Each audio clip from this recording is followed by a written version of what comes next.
Nimependeza. Oya, kwenye kutembea tembea kwangu si nimekutana na hiyo clip bwana ya huyo anajiita rais wa first year. Usicheke, atusheza. Na hebu tumsikilize rais wa first year. Katema mkubali, mwanaume sahihi hawezi kuwa makoko peke yako. Yaani mwanaume ana huduma mzuri, anapenda, ana moyo mkarimu. Hayo wako peke yako. Sisi wengine tutakula wapi? Dada, mbona unakuwa mchoo sana? Mwanaume mzuri hawezi kuwa kwako peke yako. Lazima atakuwa sisi wote. Kwa sababu tumeumbwa kufanyana mema. Kama yeye ni mtu mwema, kwa nini sisi wengine tusimtake pia?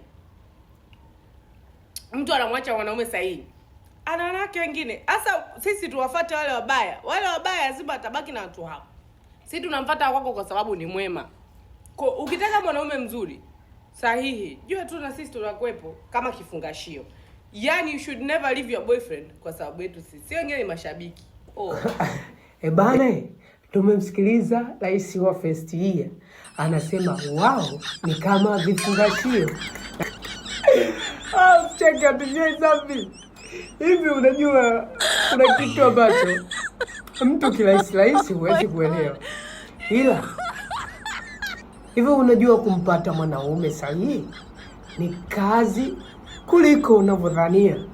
Kwa hiyo shoga yangu, ukipata mwanaume sahihi, epuka mashoga zako, maana wao watakuwa kama vifungashio.